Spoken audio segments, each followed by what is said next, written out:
Welcome to our own YouTube channel. आज का हमारा एक टॉपिक होगा लैटिसेस। बहुत इम्पॉर्टेंट टॉपिक है लैटिसेस, बहुत मतलब मोस्ट इम्पॉर्टेंट क्वेश्चन आपको ज़रूर देखने को मिलता है लैटिस में से। तो यहाँ से आपको लैटिस का बेस शुरू हो जाएगा। लंबा टॉपिक है, कई लेक्चर होंगे इसके। और अभी जो हम कर रहे हैं वो कर रहे हैं कि लैटिस से रिलेटेड जितनी सारी टर्म्स और जितनी चीज़ें हमें पहले ग्राफ या साइकिल्स या लेंथ इनसे रिलेटेड जितनी भी चीज़ें चाहिए, पोसेट, कोई रिलेशन पार्शियली ऑर्डर्ड है जो, वो हम आज पढ़ेंगे। ओके, तो सबसे पहले शुरू करते हैं पार्शियल ऑर्डर्ड रिलेशन। क्या होता है पार्शियल ऑर्डर्ड रिलेशन? अगर कोई भी रिलेशन है आर किसी सेट के लिए एक्स के लिए, तो हम उस रिलेशन को पार्शियली ऑर्डर्ड रिलेशन कब कहेंगे?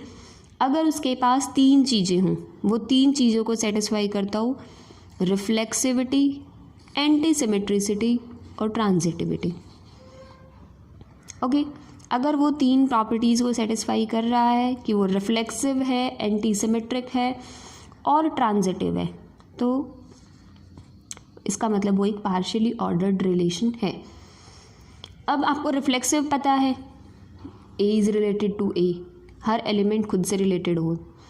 ट्रांजिटिविटी भी पता है, पढ़ा हुआ है, ए is related to b, if b is related to c then a is related to c. नई चीज़ आपके लिए है एंटीसिमेट्रिक, क्योंकि आपने सिमेट्रिक पढ़ा है। सिमेट्रिक क्या पढ़ते थे? If A is related to b then b is related to A.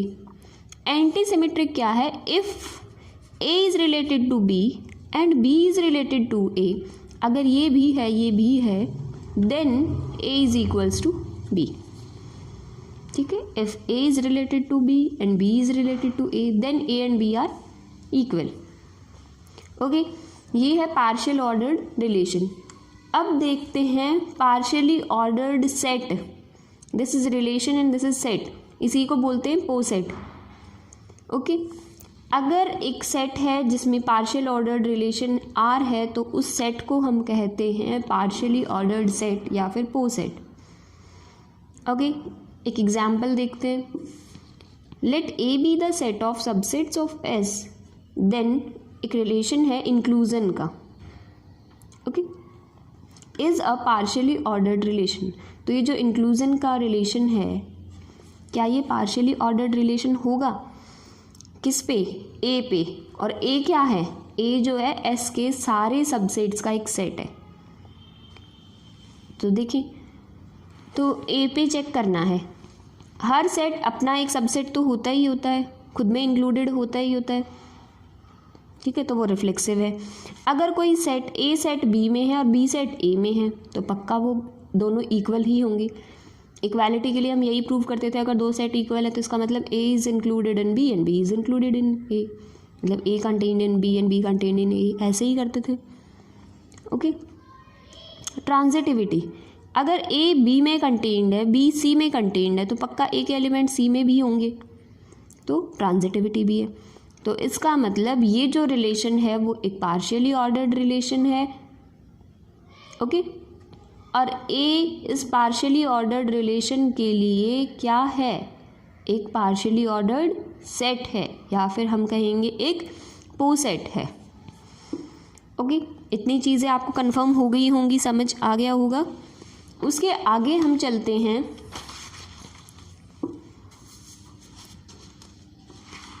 Comparable.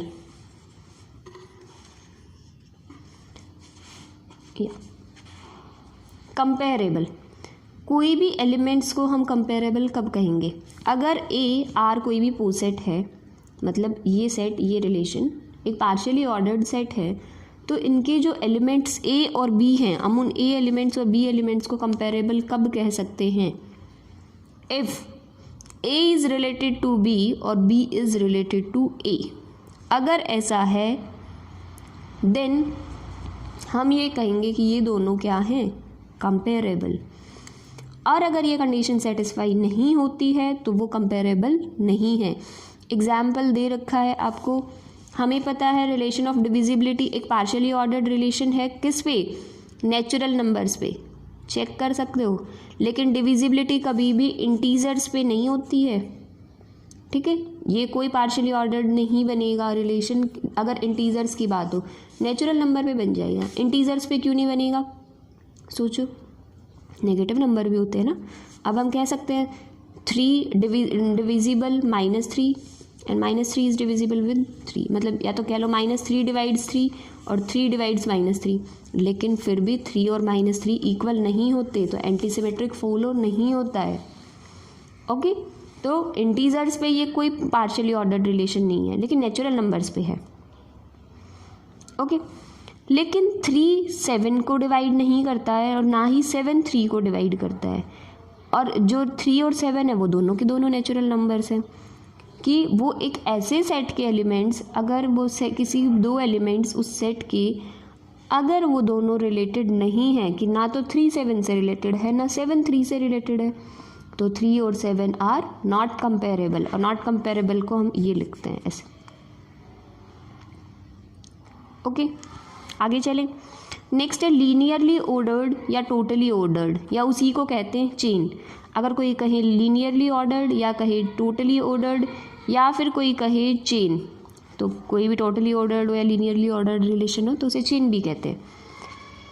If every pair of elements in a coset, अगर कोई पार्शियली ऑर्डर्ड सेट है AR, अगर कोई पार्शियली ऑर्डर्ड सेट है तो उसका हर एलिमेंट अगर कंपेयर है, हर पेयर ऑफ एलिमेंट्स जो है वो कंपेरेबल हैं, तो वो पार्शियली ऑर्डर्ड रिलेशन क्या कहलाएगा, लीनियरली ऑर्डर्ड।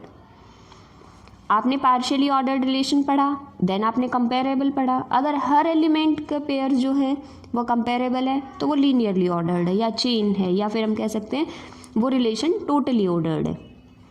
और उस चेन में कितने एलिमेंट्स हैं या उस लीनियरली ऑर्डर्ड रिलेशन में कितने एलिमेंट्स हैं वो कहलाती है उस चेन की लेंथ। ओके,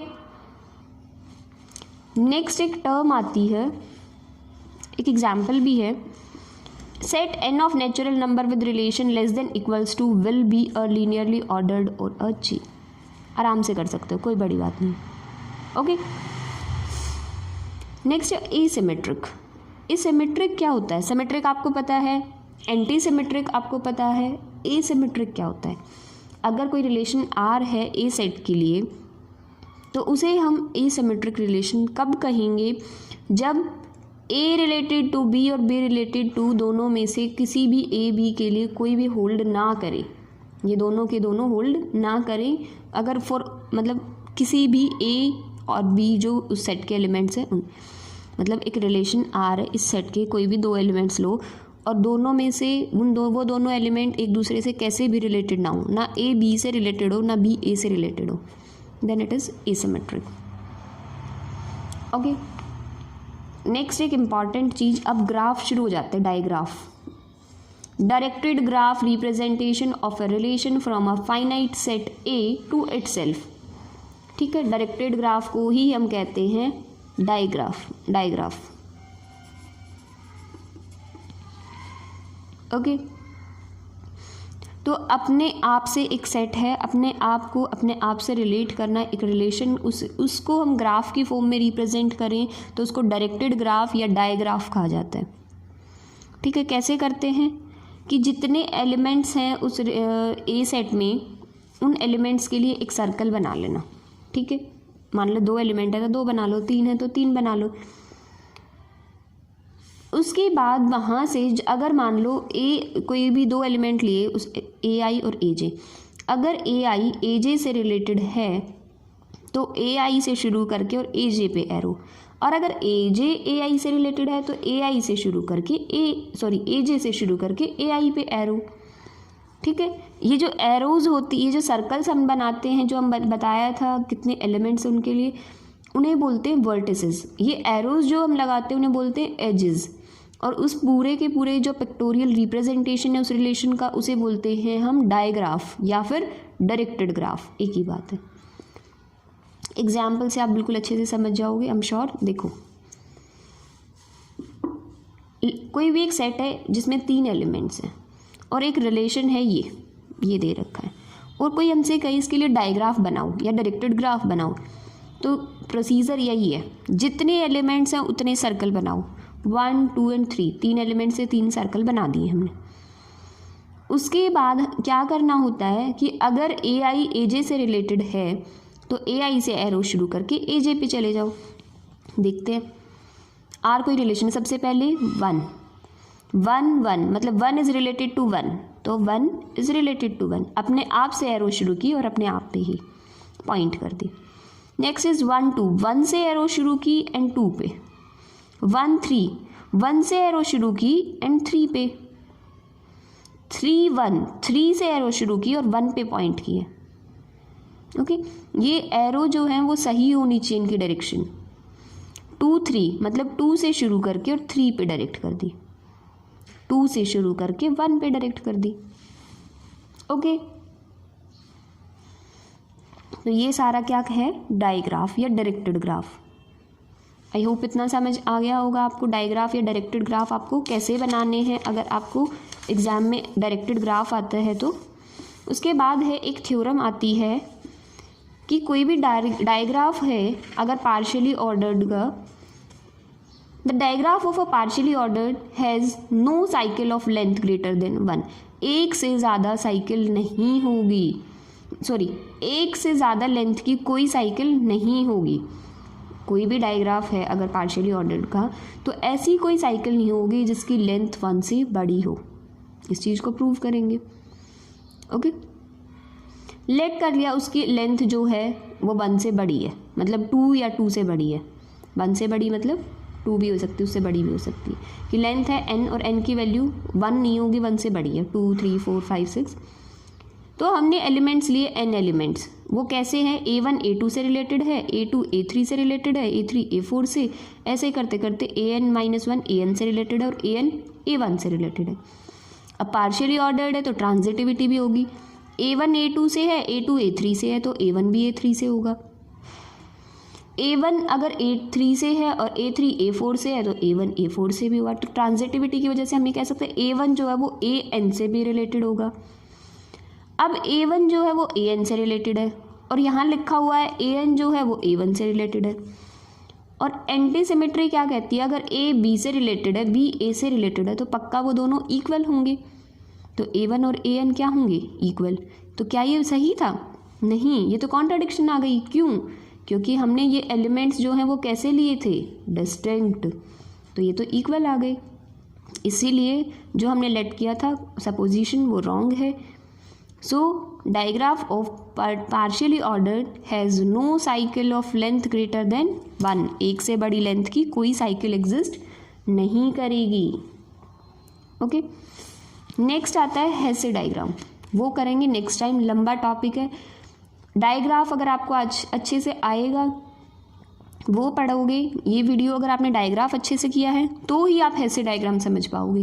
क्योंकि क्वेश्चन यही होगा, अगर तुम्हें ये दे दें और बोलें कि आपको हेसे डायग्राम बनाना, तो उसके लिए आपको डायग्राफ ज़रूर बनाना पड़ेगा पहले, देन आपको you have to convert it into Hasse diagram. Okay, तो आज के लिए इतना ही रखते हैं। Thank you guys for watching my video. If you like it please like share and subscribe my channel. If you have any doubt, any query, you can message me on Instagram or ask your question in the comment section also. Thank you guys.